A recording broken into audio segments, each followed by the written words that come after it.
But given this topic of shame, I do think that with anything, we can take this to excess and we can take it too far, because shame can devolve into a bad thing and often does.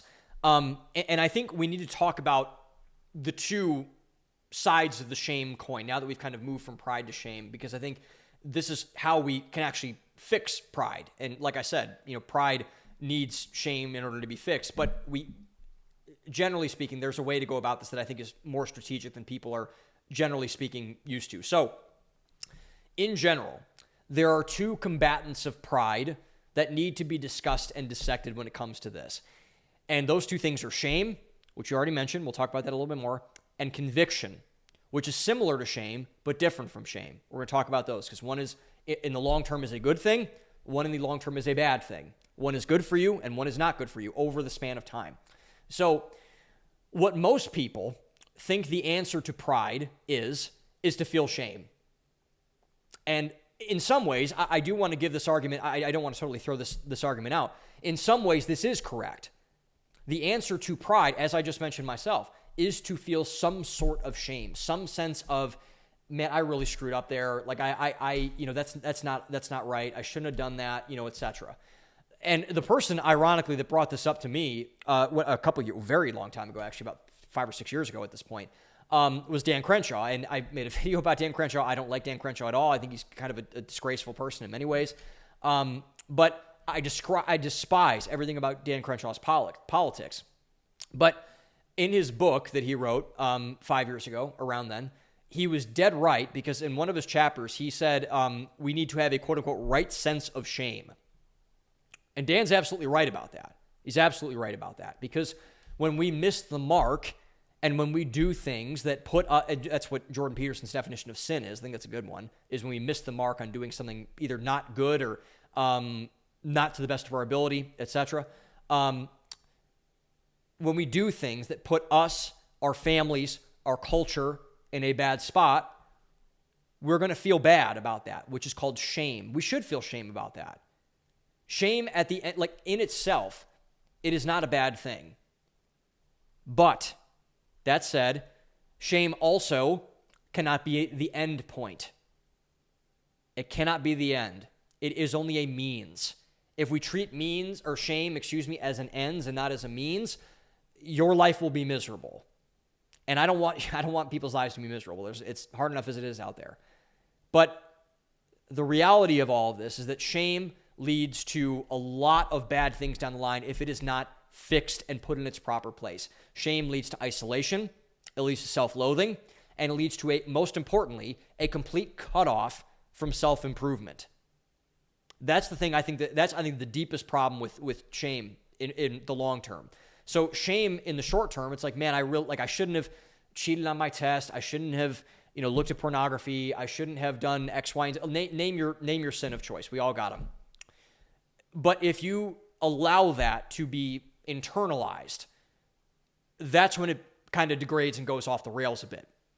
So, and the reason behind this is that shame, if you leave it unchecked, just like pride in an interesting way, it becomes your identity, just as your pride does. So shame should be an emotion. It should be a temporary thing, just as pride should be. But if you internalize that to become an identity principle, I am a shameful person, that's a whole different story. And that's when this starts to really, really get dangerous. Because what happens when you take that on as an identity is that you believe, because you are a quote-unquote shameful person, and you are your shame, that's a better way to phrase it, I think, you feel that you are completely unworthy of being helped. You don't believe that you can or should be helped. You don't believe that you deserve a better for yourself, that you can overcome the thing that allowed you to fall into whatever pattern you were falling into. So, if you cut yourself off from a better life,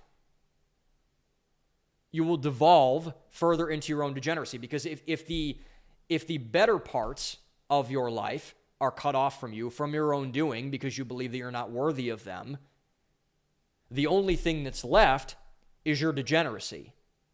That's the only thing that's left. And you will devolve further and further and further. This is how pornography works, by the way. So pornography, the first time that people watch porn, they're like, oh, it's just, it's innocent, it's whatever. But afterwards, I am a firm believer, and people say that this is inaccurate. I don't believe it is. For the vast majority, I'll say for the vast majority of people, after you watch pornography, and I've been there way more times than I care to admit, you don't feel good after watching pornography. You don't want to shout it from the rooftops that I just got myself off to a video of naked people on the internet. You don't feel that way at all. But what oftentimes happens is that, people just say, you know what, fine, I'm a bad person, I'm a piece of garbage, what's one more video? One more video, one more video, one more. I'm going to watch this more debased thing. I'm going to watch this more depraved thing, this more. This is what happened to me. I'm speaking from experience here. At the end of my odyssey, if you want to call it that, it's a weird word, my soiree, whatever you want to say, into porn addiction, I got to a place where I was so disgusted with what I was watching that I'm like, oh my God, how in the heck did I get here? It's because of shame.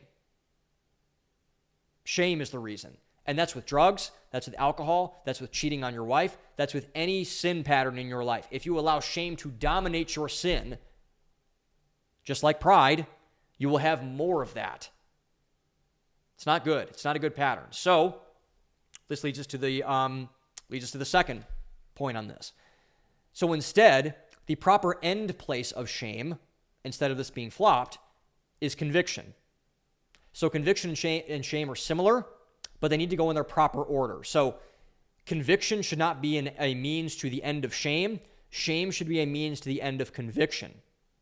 So what is conviction? A lot of people don't know what that is. A lot of people use it in a religious term, like, man, the pastor really convicted me today, all that sort of thing. So conviction, my definition for it, is when you feel shame, discover a new path forward, and make your way to setting yourself up right. So conviction is saying, okay, I did a shameful thing, I feel bad about it, but I'm going to course correct. I'm going to move forward in a way that is better. I'm not going to stay in my shame. I am not my shame. I'm not what I've done. My identity is set apart from that, particularly if you're a religious person, particularly if you're a Christian. You are not your shame. You don't internalize your shame, just like you don't internalize your pride. So you feel your shame. I did a shameful thing. You discover a new path forward, and you make your way towards setting yourself up right in that way. Further on this, you clean up your future activity. You wipe clean your future behavior, so shame does not find a way into your heart again. So instead of going back to the porn, to use that example, you say, you know what? I'm not going to do that tonight. I'm going to go get some help. Whenever I'm feeling a lustful urge, I'm going to text a friend, and we're going to talk on the phone for 10 minutes. Whenever I want to cheat on my wife, I am going to call her and say that I'm feeling a certain type of way. Whenever I want to binge eat, I'm going to, say like, hey, am I really hungry? I'm going to drink a glass of water, whatever it's going to be. Whenever I want to hit a pipe or hit a bong or whatever, it's like, well, what am I medicating here? Processes, differentiation. That is the way that you get away from shame and towards conviction. You fix the actions. It's not about just the feeling of everything. It is about the actions of everything. And obviously this is a better strategy. I hope everyone can see that by this point. But unfortunately, conviction is not discussed a lot in our culture, mostly because it's a religious concept, and we hate religion in our country, which is highly unfortunate given its need. But conviction is